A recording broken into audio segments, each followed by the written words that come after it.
Здраво на сите! Во првиот дел од претходното видео зборував за самотијата. Доколку не сте го направиле тоа, погледнете го видеото.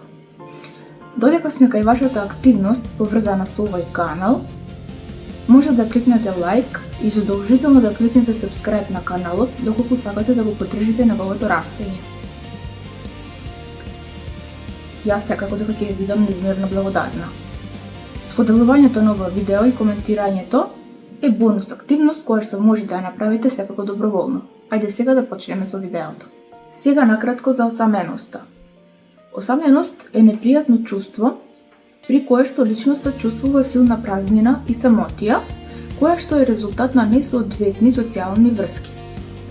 Осаменоста исто така може да се опише и како психолошка болка, која што личноста ја чувствува и е наменета да ја алармира за незината изолација, но исто така да ја мотивира за да создаде нови значајни социјални врски. Истражувањата покажале дека осаменост има во сите пори на општеството, вклучително и кај луѓето во брак и меѓу луѓето со успешна кариера. Кои се причините за осаменоста? Екзистенцијални. На осаменоста долго време се гледало како на универзална состојба која барем во умерена мера сите ја чувствуваат. Според ова стојалиште, неизбежен е одреден степен на осаменост, бидејќи поради ограничувањата во животот, невозможно е постојано да се задоволува вродената потреба за дружење. Томас Волф во своето дело Божиот осамен човек наведува дека секој си замислува дека е осамен на посебен начин, уникатен за личноста и дека секој еден поединец некогаш страда од осаменост.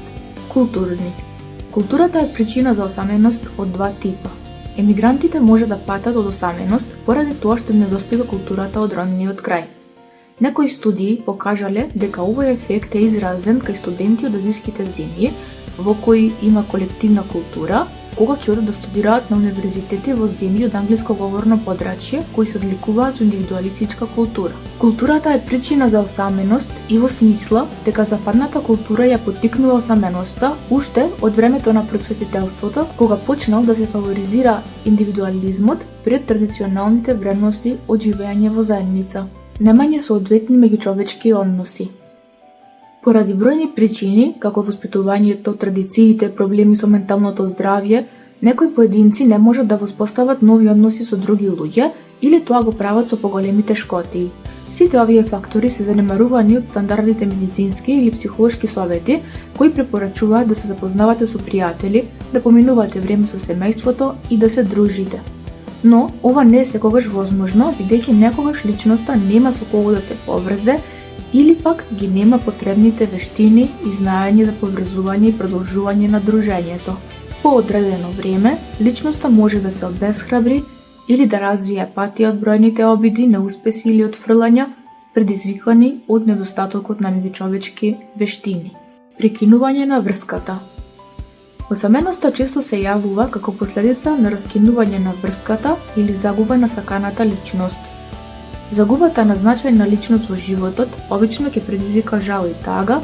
Во ваква ситуација личноста може да се чувствува осамено, дури иако е во друштво. Поради одење на друго место за работа или школување, исто така може да се појави осаменоста, затоа што се нарушува социјалниот круг, а понекогаш и во комбинација со носталгија. Ситуациски.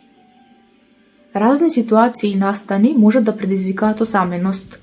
Например, екстровертна личност која сака да се дружи е многу веројатно дека ќе се чувствува осамено ако живее во место со мала густина на население и со помалку луѓе со кои може да комуницира. Некои настани од кои обично се очекува да ја ублажат осаменоста можат да ја поттикнат или засилат. Например, породувањето, ако има значителна постпородилна депресија, или постапувањето во брак, особено ако бракот е нестабилен, ги нарушува претходните врски со пријателите или студени емоции меѓу партнерите. Останете до самиот крај на ова видео, доколку сакате да ги слушнете прашањата за себе рефлексија на оваа тема. Типови на осаменост. Два главни видови на осаменост се друштвена и емоционална осаменост. Ова разграничување е направено од Роберт Вајс во 1973 година во неговото дело Осаменост. Искусувањето на емоционална и друштвена изолација. Вајс смета дека двата типа на осаменост треба независно да се испитуваат, зашто задоволувањето на потребата за емоционална осаменост не може да биде противтежа на друштвената осаменост и обратно. Друштвена осаменост. Друштвената осаменост е осаменост што луѓето ја чувствуваат затоа што немаат широка социјална мрежа. Често сметаат дека не се членови на заедницата или дека немаат пријатели или сојузници на кои ќе се потпрат во тешки времиња. Емоционална осаменост. Недостатокот на цврсти односи кои се негуваат долго време со други луѓе предизвикува емоционална осаменост. Вајс својот концепт за емоционална осаменост го поврзал со теоријата на приврзаност. Луѓето имаат потреба длабоко да се приврзат за некого. Тоа може да се блиските пријатели, но почесто се членовите на семејството, како родителите, а подоцна и животниот сопатник. Во 1997 година Енрико Ди Томасо и Бери Спинер ја поделија емоционалната осаменост на романтична и семејна осаменост. Семејна осаменост. Семејната осаменост е кога поединците чувствуваат дека немаат блиски врски со членовите на семејството. Додека пак романтичната осаменост, која се јавува само кај адолесцентите и возрастните, е немањето на блиска врска со романтичен партнер. Посветувањето во романтична врска е критична развојна задача за младите луѓе, но исто така и задача што многумина ја одложуваат до доцните 20 години или подоцна. Луѓето во романтични врски пријавуваат помалку осаменост од луѓето кои не се во врска.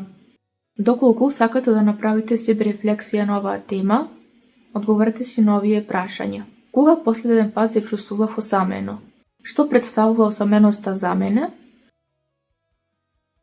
Одговорите на овие прашања ќе ви дадат подлабок увид на оваа тема. До некое следно видео.